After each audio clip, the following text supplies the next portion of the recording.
Hello दोस्तों, राधे राधे। कैसे हो आप सब लोग?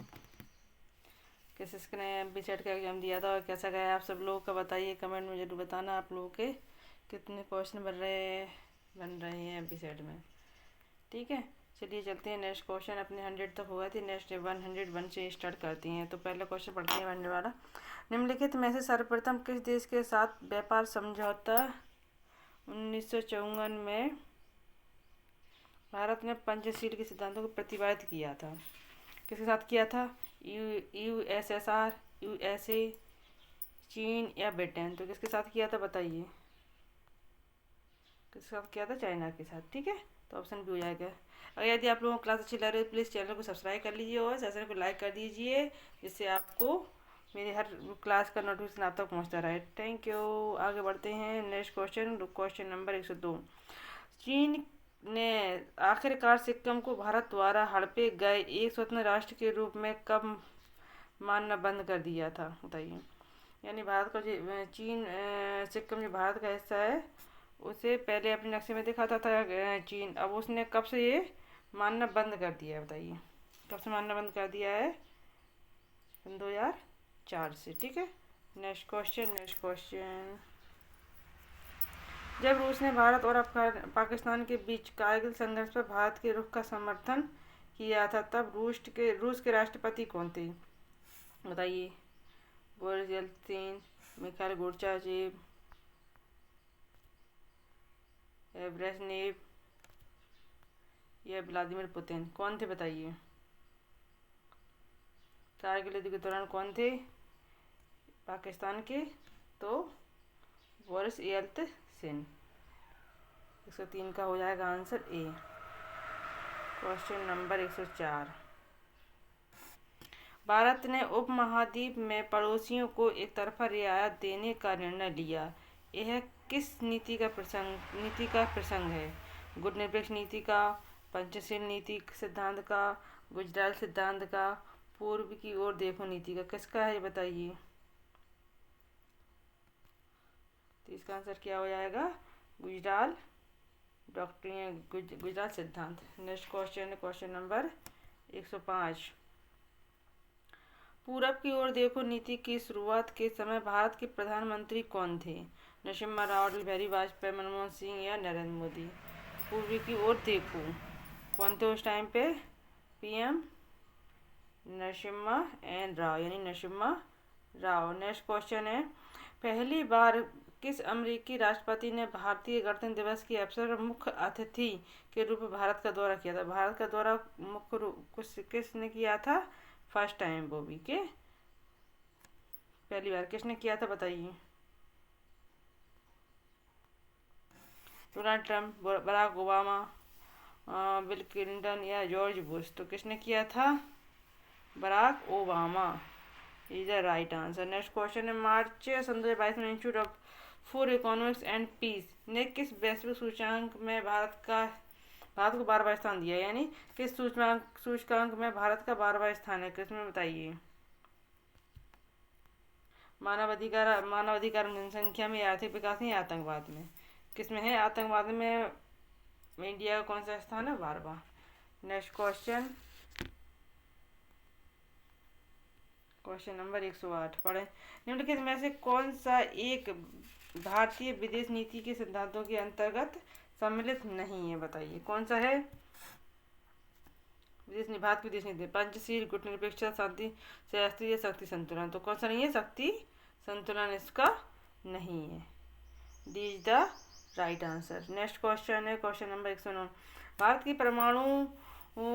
की परमाणु नीति संबंधित सिद्धांत है? कौन सा है? नाभिकीय शस्त्रों का पहले प्रयोग नहीं या विश्वसनीय न्यूनतम निवारण? कौन सा है बताइए? ये तो 100%, एक तो ये वाला तो सभी को याद होगा कि ये तो होता ही है। तो फर्स्ट तो अपन को रखना है अपन को। तो आप जो बताइए विश्वसनीय न्यूनतम, यस ये भी है। Credible minimum difference. ठीक है, तो ए और बी दोनों, यानी फर्स्ट और सेकंड दोनों हो जाएंगे अपने आंसर। नेक्स्ट क्वेश्चन है क्वेश्चन नंबर 110। निम्नलिखित में से कौन सा देश G4 का सदस्य नहीं है बताइए? कौन सा नहीं है? भारत, दक्षिण अफ्रीका, जर्मनी या जापान? कौन सा नहीं है? भारत है, जर्मनी है, जापान है और दक्षिण अफ्रीका नहीं है, तो इसका आंसर क्या हो जाएगा? दक्षिण अफ्रीका।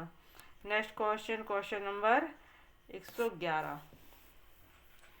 एक शास्त्रीय संघीय सरकार के निम्न लक्षणों में से कौन सा लक्षण भारत में विद्यमान नहीं है?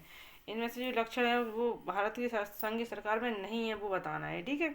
तो पहला है सरकार के विभिन्न स्तरों में शक्तियों का विभाजन, एक लिखित संविधान, केंद्रीय व्यवस्थापिका में संघ की इकाइयों का समान प्रतिनिधित्व, संघीय विवादों के लिए सर्वोच्च न्यायालय।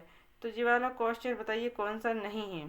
तो ये केंद्र की व्यवस्थापिका में संघ की इकाइयों को समान नहीं है। केंद्र संघ की अलग और केंद्र की अलग अलग शक्तियों की अलग अलग इकाइयों को अलग अलग वो दिया है, समान प्रतिनिधित्व नहीं है, ठीक है।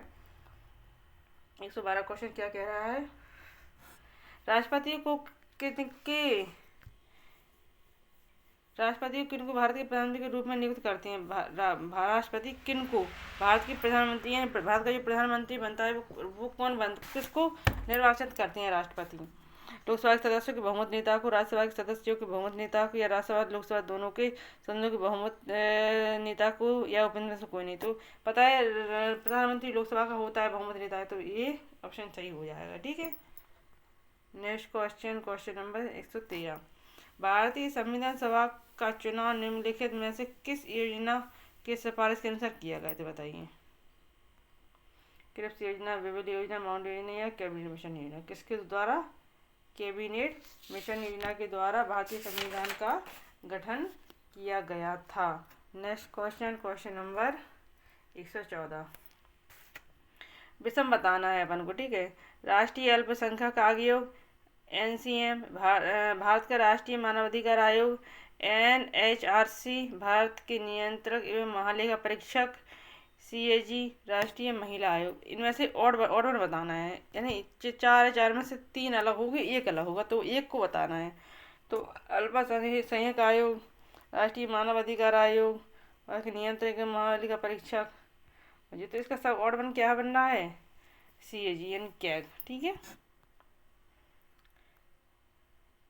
नेक्स्ट क्वेश्चन है, कौन सी संविधान संस्था भारत में राजनीतिक दलों की मान्यता देती है? जो भारत में जितने भी राजनीतिक दल हैं, जैसे आम पार्टी, भाजपा, इनमें से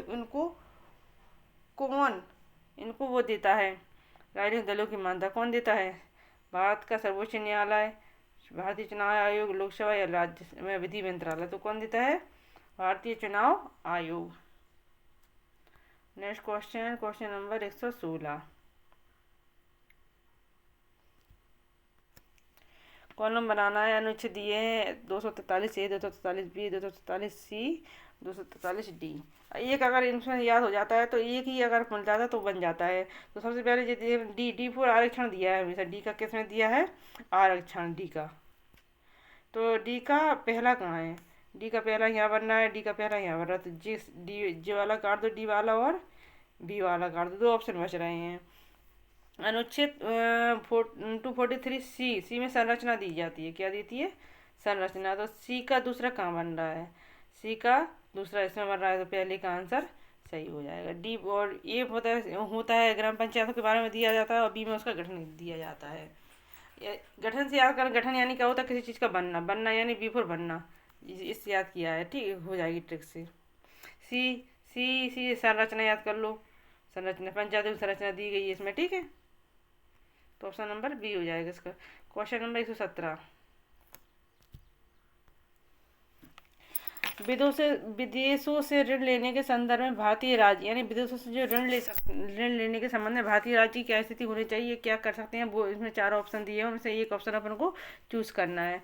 तो यदि विदेशों से ऋण ले सकते हैं, क्या भारतीय राज्य विदेशों से ऋण ले सकते हैं? भी कह रहा है राज्यपाल की आज्ञा से विदेशों से ऋण ले सकते हैं, या आपातकाल में विदेशों से ऋण ले सकते हैं, या विदेशी से ऋण नहीं ले सकते हैं। तो इसका आंसर हो जाएगा विदेशों से ऋण नहीं ले सकते। राज्य को ये शक्ति नहीं जो केंद्र कर सकता है, ये राज्य नहीं कर सकता है। तो ऑप्शन नंबर 17, 117 और 118 आ गया है।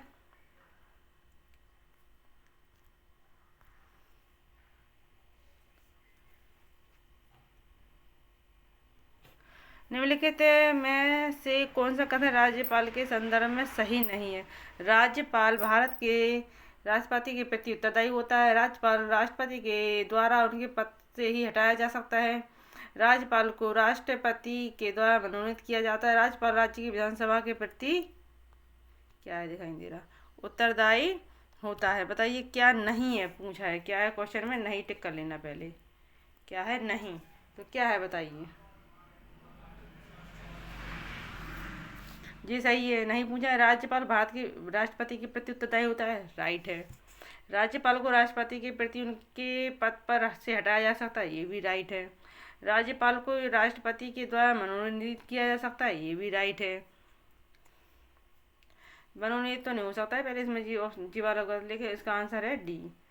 राष्ट्रपति राज्यपाल को राज्यपाल का वो मनोनीत नहीं होते हैं राष्ट्रपति, ठीक है।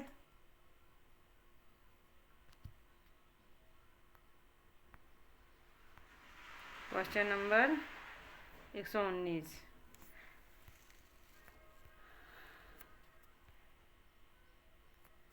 निम्नलिखित में से कौन सा कथन राज्यसभा के संदर्भ में सही नहीं है, ये बताना है। राज्यसभा के संदर्भ में सही नहीं है।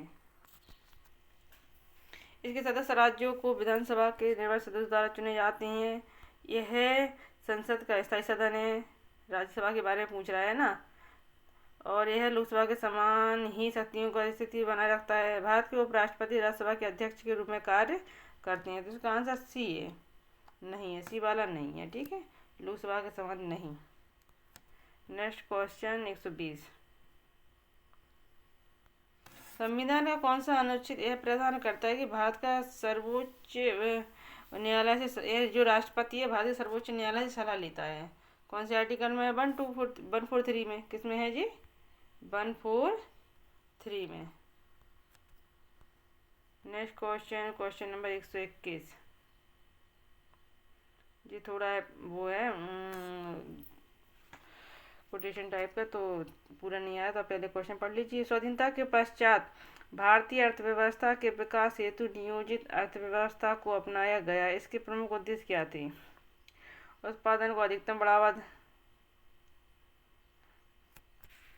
और संपत्ति और आय की विषमता को समाप्त करने, गरीबी का निवारण किया जा सकता, पूर्ण रोजगार की प्राप्ति हो, बाजार व्यवस्था को मजबूत करना।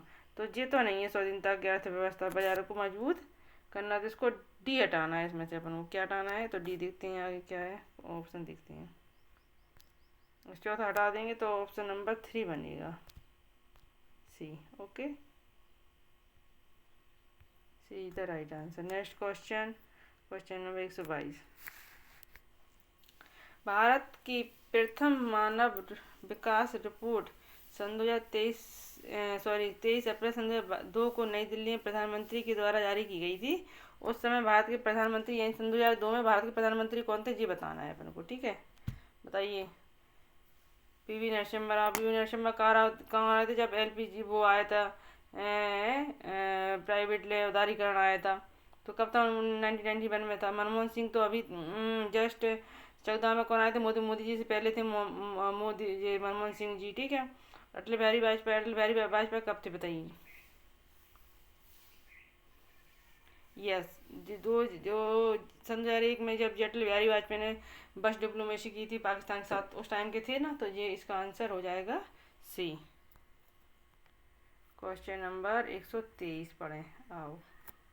भारत में वैश्वीकरण के संदर्भ में निम्नलिखित कथनों पर विचार कीजिए। भारत में वैश्वीकरण में आर्थिक विकास को बढ़ावा मिला है।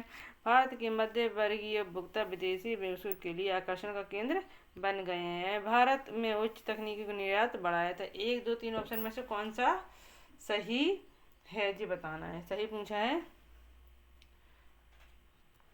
भारत में उच्च तकनीकों की निर्यात बढ़ा है, जी वाला ऑप्शन नंबर सी गलत हो जाएगा, ठीक है। ऑप्शन नंबर ये 3 गलत करे होंगे तो 3 जे हो जाएगा, जी हो जाएगा, जी हो जाएगा, तो option number C is the right answer हो जाएगा, ठीक है। Next question, question number 124, Bharat में धर्म और राजनीति की अंतःक्रिया के संदर्भ में निम्नलिखित कथनों पर विचार कीजिए। पंथ निरपेक्ष राजनीति का मार्ग कमजोर हुआ है। धर्म के आधार पर पृथक राज्यों की मांग की जाती है। यह राष्ट्रीय एकता के मार्ग में बाधक है, नहीं है। बता 3 में से कौन सा सही है? 1, 2, 3, तो 1, 2 सही है इसकी, 1 और 2, और तीसरा वाला जी वाला गलत है, ये नेगेटिव पॉइंट हो रहा है। ठीक है, next question, question number 125। Bharat में अनुसूचित जाति एवं जनजाति के लिए राष्ट्रीय आयोग के गठन के लिए किस वर्ष की गई थी, बताइए।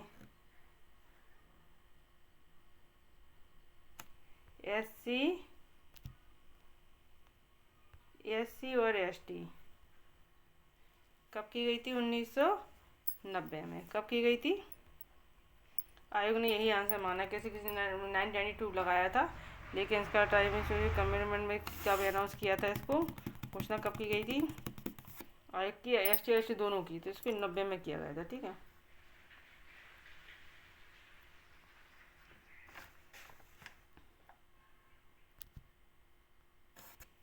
भारतीय राजनीति में जाति की भूमिका का विस्तृत विश्लेषण पुस्तक कास्ट इन इंडियन पॉलिटिक्स में दिया गया है। इस पुस्तक के लेखक कौन है? कास्ट के बारे में किसने बताया, बताइए। कास्ट के बारे में सबसे ज़्यादा स्टडी किसने की है इंडिया में? रजनी कोठारी ने। इसका आंसर हो जाएगा B. Question number 127। Mahatma Jyotiba Phule ने 1873 में सत्यशोधक समाज की स्थापना समाज सुधार हेतु कौन से राज्य में की? तमिलनाडु में, केरल में, महाराष्ट्र में, आंध्र प्रदेश में। कहाँ की थी सत्यशोधक समाज की स्थापना? महाराष्ट्र में। इसका राइट आंसर सी हो जाएगा। ठीक है, नेक्स्ट क्वेश्चन है, भाषा के आधार पर भारत में गठित प्रथम राज्य कौन सा था? भाषा के आधार पर कौन सा राष्ट्र हुआ था? जी है जी, तो आंध्र प्रदेश हुआ था। कौन सा हुआ था? आंध्र प्रदेश। Question number 129। भारतीय जनता पार्टी की स्थापना 6 अप्रैल 1980 में दिल्ली में की गई थी। इसके प्रथम अध्यक्ष कौन थे, बताइए। कौन थे इस प्रथम अध्यक्ष इसके? Atal Bihari Vajpayee. Next question, question number 123। भारत के संविधान के किस संशोधन ने भारत में दल बदल विरोधी कानून को लागू किया? दल बदल जो कानून आया था इंडिया में, वो कब आया था, बताइए। किस में आया, किसके संशोधन में आया था वो? तो कब आया था? 52 संविधान संशोधन में।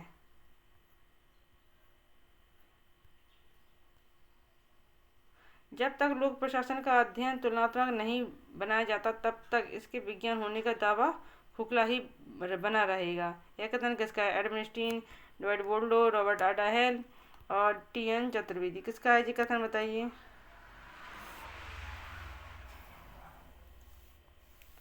रॉबर्ट आडाहेल। ऑप्शन नंबर सी इसका सही हो जाएगा। Question number 132।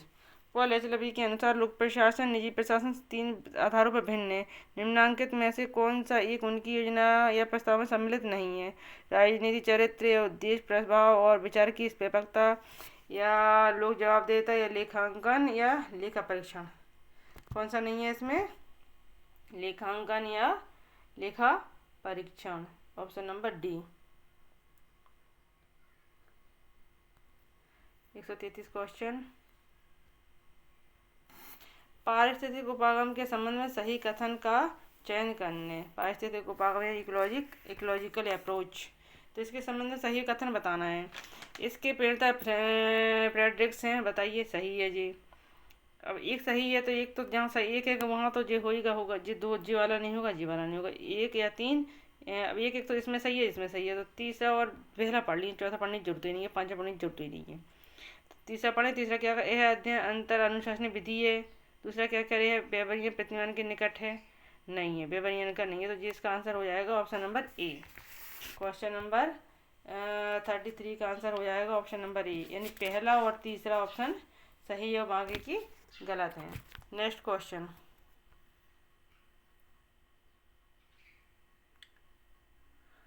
नवलोक प्रबंधन की अवधारणा को अन्य कई नामों से भी जाना जाता है। निम्नांकित में से कौन सा एक विकल्प नवलोक प्रबंधन का पर्याय नहीं है? उत्तर, नौकरशाही प्रतिमान, उद्यमी शासन, उद्यमी शासन या उदार प्रशासन, बाजार आधारित लोक प्रशासन। जिसका 134 का क्या हो जाए, बताइए।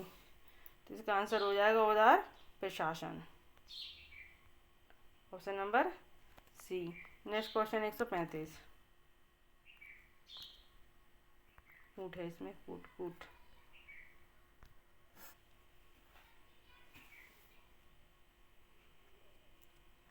निम्नलिखित में से कौन सा लोक प्रशासन पर वैश्वीकरण के प्रभाव में शामिल नहीं है? भौगोलिक सीमाओं से ऊपर बुद्धिजीवियों की बढ़ती भूमिका, बढ़ते आर्थिक उदारवाद के कारण विनिमयों की बढ़ती अप्रासंगिकता, नागरिक चेतना का उच्च स्तर, बहुराष्ट्रीय निगमों का घटता प्रभाव, या लोग एवं निजी प्रशासन के मध्य घटती असमानताएं। बहुराष्ट्रीय निगम तो घटता प्रभाव तो हो ही नहीं सकता है, हो सकता है क्या बताइए? नेगेटिव पॉइंट अपने छाट लो इसमें से पहले।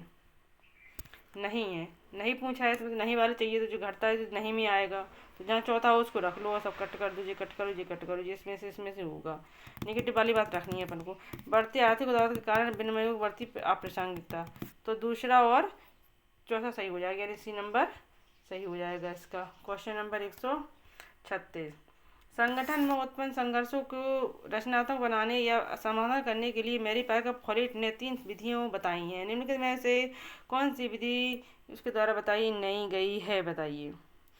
इसको एक तरीके से याद करते हैं, CID क्या है? CID, CIC होगी इसका कॉम्प्रिहेंशन, ID होगी इंटीग्रेशन, D होगी डिवीजन, डोमिनेशन नहीं बताया तो इसका सॉरी डोमिनेशन D तो बताया, डोमिनेशन डिवीजन वाला नहीं बताया, तो इसका आंसर हो जाएगा B। ठीक है, 3 है तो ये है, ये और विभाजन वाला नहीं है, तो option number B is the डी भाव B is the right answer. Next question, question number 137। संप्रेषण या संचार के बारे में चेस्टर आई बर्नार्ड के विचारों में क्या सही नहीं है? सही नहीं है, नहीं वाले नोट पे टिक करें और आंसर अच्छे से पढ़ें, क्वेश्चन अच्छे से पढ़ें। तो नहीं है, इसमें नहीं चूज करना है। संचार एवं सत्ता अंतर संबंध अवधारणाएं हैं। सत्ता वह संचार है जैसे सदस्य कार्मिक या स्वीकार करते हैं। उच्च अधिकारियों द्वारा प्रेषित संचार की 3 श्रेणियां होती हैं। सत्ता और संचार के विषय में बर्नार्ड और फ्योल के विचारों में समानता है। कौन सा है इसका? तो नहीं है। फ्योल और बर्नार्ड विचारों समानता है, बिल्कुल भी नहीं है, तो इसका डी आंसर सही है। समानता है, नहीं है, नहीं पूछा है ना, तो ये हो जाएगा इसका आंसर। Question number 138। मैचिंग सुमिलित करना, कौन सा सुमिलित नहीं है? एकात्मक द्विपरिमाण सिद्धांत किसने दिया? FW टेलर ने। द्विघटक सिद्धांत डगलस मैक्स ग्रेगर ने। आवश्यकता पर सोपान सिद्धांत अब्राहम मिस्लो ने। प्रत्याशा सिद्धांत ब्रूम ने। तो कौन सा नहीं है? तो इसका आंसर हो जाएगा बी, द्विघटक वाला इसने नहीं दिया है। द्विघटक किसने दिया है? हर्ज़बर्ग ने। यस, तो ये सही हो जाएंगे तीनों, A, B और C। बी वाला गलत है। प्रबंधक जो कुछ भी करता है निर्णय के द्वारा ही करता है, कथन किसका है? यानी डिसीजन मैनेजमेंट के बारे में बताया गया है। ये डिसीजन मेकिंग ये किसने दिया है बताइए? पीटर डकर, इसका सही आंसर हो जाएगा। मैनेजमेंट के बारे में पीटर डकर ने बताया है। Question number 140। निम्नलिखित में से कौन एक विकास प्रशासन की विशेषता नहीं है? विकास प्रशासन की विशेषता change oriented, market oriented, result oriented या इफिशियंसी इफिशियंसी। तो बताइए, विकास होता है तो कौन कौन सी चीज़ आवश्यक नहीं है उसके विकास के लिए प्रशासन में? बताइए क्या नहीं है? चेंज ओरिएंटेड जरूरी है, रिजल्ट ओरिएंटेड जरूरी हो, एफिशिएंसी यानी बस मार्केट ओरिएंटेड जरूरी नहीं है ये तत्व। नेक्स्ट क्वेश्चन हो जाएगा क्वेश्चन नंबर 1.141 141।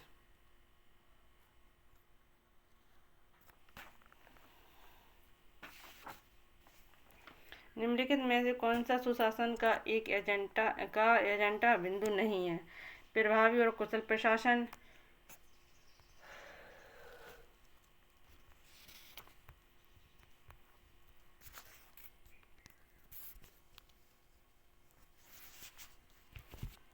प्रभावी और कुशल प्रशासन, सत्ता के प्रयोग में स्वेच्छाधारिता, परिणामोन्मुखी प्रशासन, भ्रष्टाचार रहित प्रशासन। तो 141 का क्या हो जाएगा बताइए? प्रशासन वाला, सत्ता के प्रयोग में स्वेच्छाचारिता, तो इसका ऑप्शन नंबर बी हो जाएगा। Question number next 142। लोक लेखा समिति का भारतीय राजनीतिक जीवन में उदय 1896 के डैश की सिफारिशों के साथ जुड़ा हुआ है। बताइए किसके साथ जुड़ा था लोक समिति का? पहले आयोग, आयोग या एसोसिएशन समिति है, कुलेटन समिति किसका है ये? बेल्वी आयोग। किसका है? बेल्वी आयोग इसका आंसर हो जाएगा। Next question, question number 101.43 143। निम्नलिखित में से कौन सी भारतीय प्रशासनिक संस्कृति की विशिष्ट विशेषता नहीं है? पद सोपान, व्यक्तिगत उन्मुख सत्ता का दैवीकरण या समानता। तो समानता इसका नहीं है। इसका आंसर क्या हो जाएगा? Option number D. Question number 144 देखें, शिक्षा का अधिकार आरटीआई कब लागू हुआ था? बताइए। 9 अगस्त 2009, अक्टूबर 2009, जनवरी 2010, अप्रैल 2010। कब लागू हुआ था जी? बना तो आ तो गया था 9 में, अब ये याद करते हैं, लेकिन इसको लागू कब हुआ था? अप्रैल 2010 में। किस राज्य द्वारा सर्वप्रथम लोकायुक्त की संस्थान की स्थापना की? किस राज्य में लोकायुक्त सबसे पहले बनाया गया था? किसमें बनाया गया था? महाराष्ट्र में। कहाँ? ऑप्शन नंबर सी, महाराष्ट्र में। नेक्स्ट क्वेश्चन, कहाँ पे हो गया था? महाराष्ट्र। इसका आंसर 146 देखते हैं। इसका आंसर क्या था? महाराष्ट्र। संधान समिति की स्थापना किस सामाजिक समस्या के निवारण हेतु की गई? संधान समिति किसके लिए आई थी? बताइए। किसके लिए आई थी? भ्रष्टाचार के लिए। यस। Question number 147।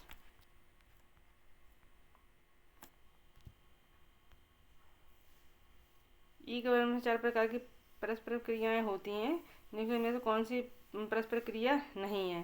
सरकार से नागरिक, नागरिक से व्यवसाय, सरकार से कर्मचारी, सरकार से न्यायालय। तो इसमें कौन सी नहीं है? सरकार से न्यायालय। नागरिक है, व्यवसाय, कर्मचारी, लेकिन न्यायालय नहीं है इसमें। Next question, question number 148। किस धारा के अंतर्गत राष्ट्रीय ग्रामीण रोजगार गारंटी अधिनियम 5 के तहत ग्राम सभा का सामाजिक संरक्षित किया गया? तो धारा कौन सी है जी? धारा 17 के अंतर्गत यह हुआ है, ग्रामीण रोजगार वाला। ठीक है। Next question, question number 149। Last चल रहा है साथियों, 150 क्वेश्चन होने वाले हैं अपने। निम्नलिखित में से कौन सा कथन MGNREGG यानी मनरेगा के संबंध में सही है? तो मनरेगा में क्या सही है ये बताना है। यह एक वर्ष में कम से कम 100 दिन की रोजगार की गारंटी लेता है। सही है। रोजगार का स्वरूप आकस्मिक शारीरिक श्रम है। ये भी सही है। कार्य 5 किलोमीटर के भीतर स्थित होना चाहिए। ये भी सही है। तो इसका आंसर क्या हो जाएगा? उपयुक्त सभी।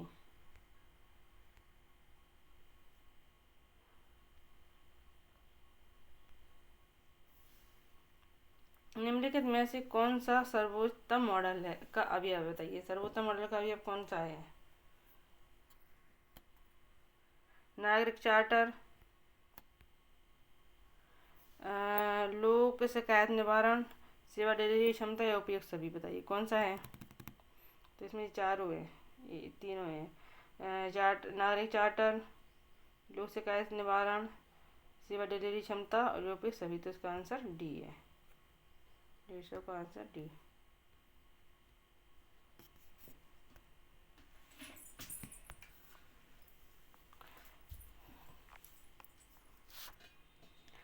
क्वेश्चन नंबर अपन ने 101 से स्टार्ट किए थे और कहाँ तक किए हैं? 150। ये भी पॉलिटिकल साइंस के PYQ हैं। वेरी वेरी इम्पोर्टेंट हैं, वेरी वेरी इम्पोर्टेंट हैं। पॉलिटिकल साइंस में जितने भी PGT लेवल की, कौन सी लेवल की? PGT लेवल के एग्ज़ाम होते हैं, उनमें सारे में संबंधित है, सारे से के लिए क्वेश्चन इम्पोर्टेंट हो जाएंगे। अपन MP वर्ग 1 ले लो, वर्ग 1 के लिए भी महत्वपूर्ण है। वर्ग 1 में चयन, पात्रता और चयन दोनों के लिए। MP सेट का एग्ज़ाम हो ही गया है, अभी अभी 1 मार्च को हुआ था। असिस्टेंट प्रोफेसर के लिए भी इम्पोर्टेंट है, JAP के लिए। ठीक है। और भी अदर नेट JRF के लिए है जी इम्पोर्टेंट। और अदर एग्ज़ाम के जितने भी सेट एग्ज़ाम होते हैं उनके लिए भी बहुत मोस्ट इम्पोर्टेंट क्लास है जी। ज़रूर देखना है जिसने भी नहीं देखी है। यदि क्लास आपको अच्छी लग रही है तो प्लीज़ चैनल को सब्सक्राइब कर लीजिए और सेशन को लाइक कर दीजिए। Thank you for watching.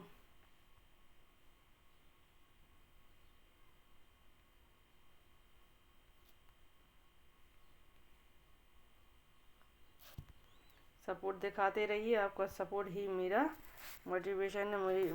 मुझे बहुत सहायता मिल जाएगी यदि आप मुझे सब्सक्राइब करेंगे, मुझे सपोर्ट दिखाएंगे, मेरा मोटिवेशन बढ़ता रहेगा, जिससे मैं भी आगे आगे और क्लास लेती आऊँगी। ठीक है, बस एक आपका तो एक सब्सक्राइब एक लाइक है, लेकिन मेरे लिए बहुत इम्पोर्टेंट हो जाता है वो।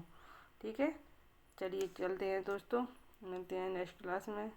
धन्यवाद।